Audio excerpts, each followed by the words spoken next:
اور فرمایا دوسری وجہ کیا ہوگی؟ موت سے ڈرنے لگیں گے۔ دنیا میں کوئی ایک مسلمان بھی ظلم کا شکار بنا ہو تو دوسرے مسلمانوں کو اس کے ساتھ نیند نہیں آنی چاہیے۔ تو صحابہ کو حضور نے جواب یہ دیا، دراصل ایک موقع پر ایک شخص پر ظلم ہو رہا تھا اور یہ دیکھ کر وہاں سے گزر گیا، اس وجہ سے اللہ کی پکڑ اس پر آئی ہوئی ہے۔ تو میں حضور کی حدیث آپ کے سامنے رکھ رہا تھا کہ حضور نے فرمایا کہ ایک دور آنے والا ہے کہ جب کفار ایک دوسرے کو مسلمانوں کے خلاف ایسے دعوت دیں گے جیسے دسترخوان پہ دعوت دی جاتی ہے۔ صحابہ نے کہا اللہ کے نبی، کیا اس وقت مسلمان کمزور ہوں گے؟ مسلمان کم ہوں گے؟ ان کی تعداد تھوڑی ہوگی؟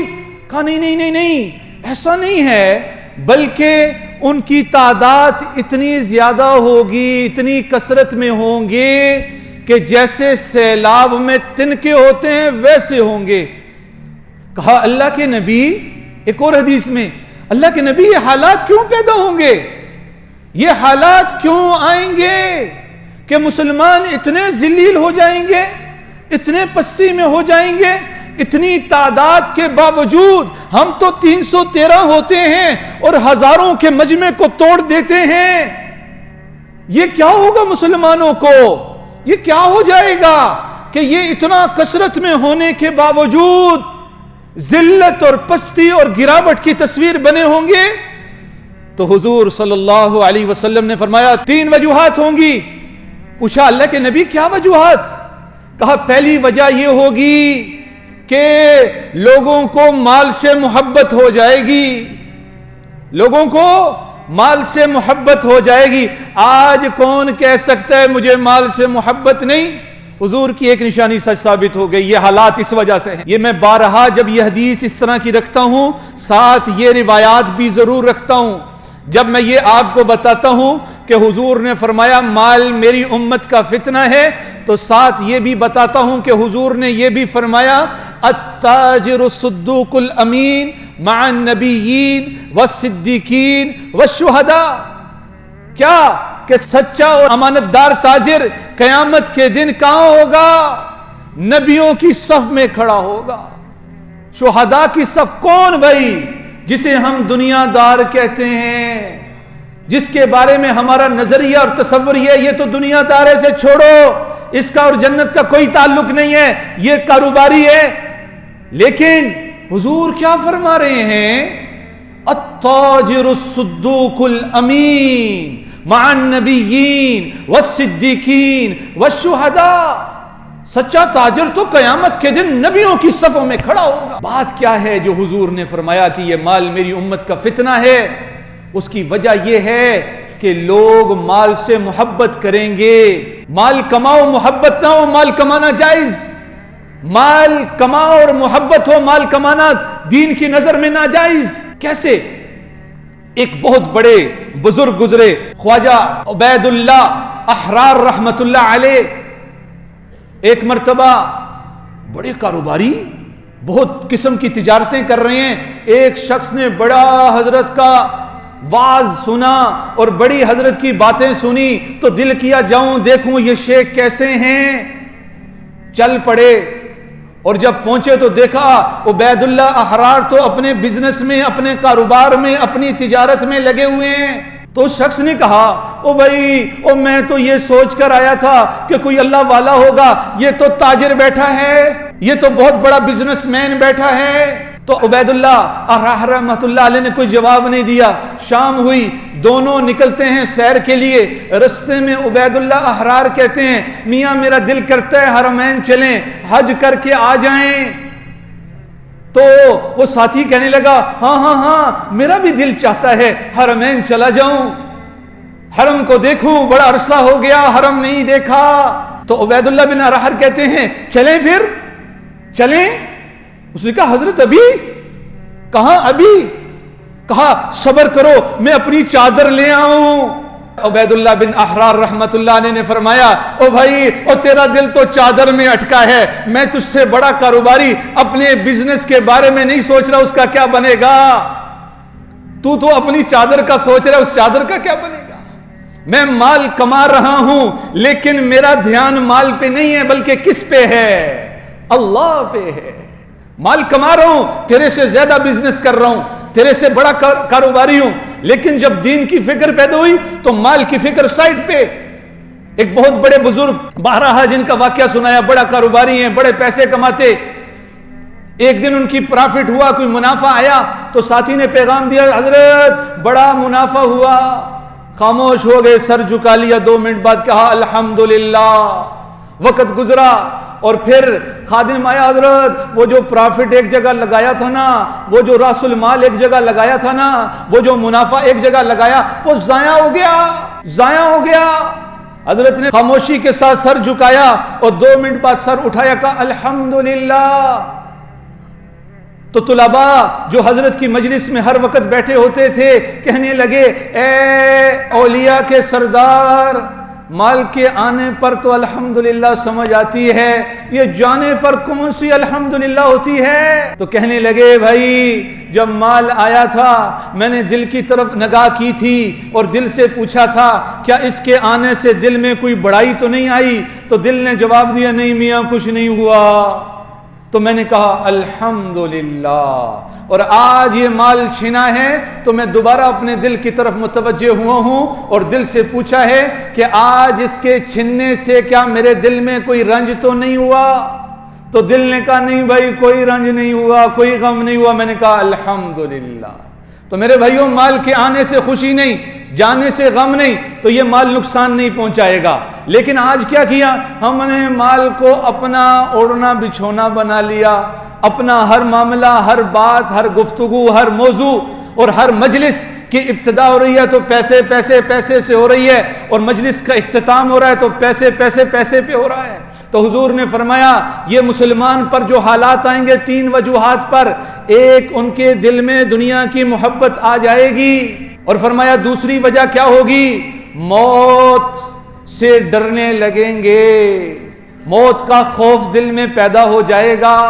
صحابہ جو تھے نا، حضور نے فرمایا کہ میدان جنگ میں جو اس وقت اللہ کے رستے میں لڑے گا اس کو یہ ملے گا۔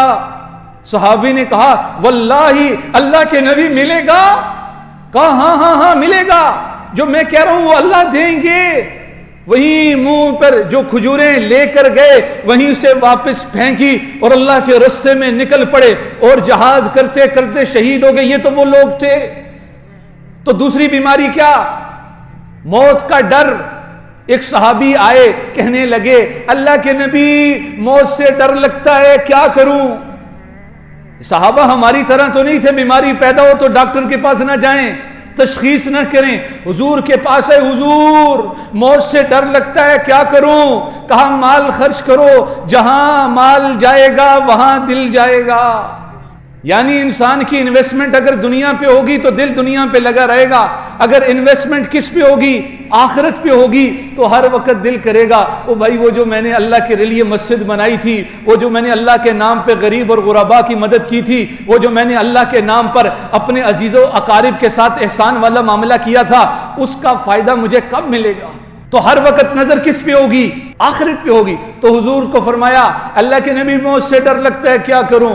کہا مال خرچ کرو، جہاں مال جاتا ہے وہاں دل بھی جاتا ہے۔ تیسری بات حضور نے فرمایا مسلمانوں کی تنزلی کی تیسری وجہ کیا بھائی؟ کہا جی امت جہاد کو چھوڑ دے گی، امت جہاد کو ترک کر دے گی، امت جہاد کو ختم کر دے گی۔ اور آج بحیثیت مجموعی ہم نے جہاد کو ترک کر دیا، بلکہ جو لوگ جہاد پہ گفتگو کرتے ہیں ہم تو ان کو بھی برا بلا کہنا شروع، او بھائی یہ کوئی دور ہے جہاد والا؟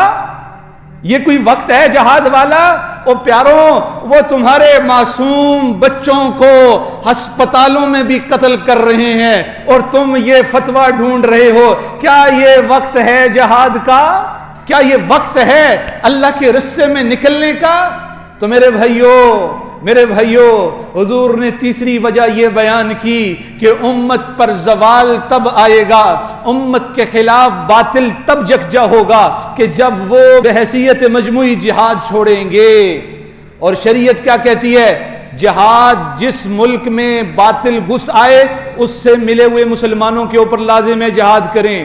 اگر وہ بھی ہار مان جائیں اس کے ساتھ ملے ہوئے، اگر وہ بھی ہار مان جائیں تو جو ممالک مسلمانوں کے دنیا کے اندر موجود ہیں ان کے اوپر لازم ہے وہ اپنے مسلمانوں کی مدد کریں۔ کیوں؟ المؤمنون کجسد واحد ان اشتقى عینہ اشتقى کلہ۔ حضور نے مومن کی تعریف کی، مومن کی مثال بیان کی۔ ایمان والا کیسا؟ کہا ایمان والا تو ایسا ہوتا ہے کہ اگر جسم کے ایک حصے میں درد ہو پورا جسم اس درد کے لیے تڑپے، اس تکلیف کو برداشت کرے، اس تکلیف کو سہے۔ ان اشتقى عینہ اشتقى کلہ، اگر آنکھ میں درد ہوتا ہے تو پورا جسم اس درد کو سہتا ہے۔ کبھی ایسا نہیں ہوتا کہ بھائی ٹانگیں اور ہاتھ اور بازو اور آنکھیں کہیں او بھائی درد تیرا ہے، آنکھ تو جان اور تیرا کام جانے۔ کبھی ایسا ہوا ہے؟ اس آنکھ کے لیے پوری رات جسم کو جاگنا پڑے، جسم جاگتا ہے، وہ سوتا نہیں ہے۔ کہا مومنین کی مثال بھی ایسے ہے کہ اگر پوری دنیا میں کوئی ایک مسلمان بھی وہ ظلم کا شکار بنا ہو تو دوسرے مسلمانوں کو اس کے ساتھ نیند نہیں آنی چاہیے۔ تو پیارو، پہلا کام کیا ہے؟ ہم جہاد کریں۔ اب جہاد کی کیفیات مختلف ہیں، جا سکتے ہیں جایا جائے، نہیں جا سکتے جو جانا چاہتے ہیں ان کی مدد کی جائے، اور یا جو لوگ ان کو امداد سپلائی کر رہے ہیں ان کی امداد کی جائے۔ بہت سارے ادارے ہیں اس وقت، ہمارے ملک کا بہت بڑا ادارہ بلکہ بہت بڑا نام حضرت مولانا مفتی تقی عثمانی شیخ الاسلام حفظہ اللہ نے ایک بہت بڑی تنظیم بنائی ہے کہ جن کے مال اور ادویات اور سامان جو ہے وہ فلسطین جانا شروع ہو چکا ہے، تو کم از کم یہ کریں کہ ہم ان کی مالی امداد کر سکیں۔ ڈھونڈے، ریسرچ کریں کون سی ان کی سائٹ ہے، کون سا پیج ہے، کون سا ان کا اکاؤنٹ ہے، اس میں جتنے 5 روپے کر سکتے ہیں، 2 آنے کر سکتے ہیں، 10 روپے، جتنی وسعت ہے اپنی وسعت کے مطابق جو ہے ان کے ساتھ امداد کر لیں۔ تو کم از کم یہ ایک صورت ہے۔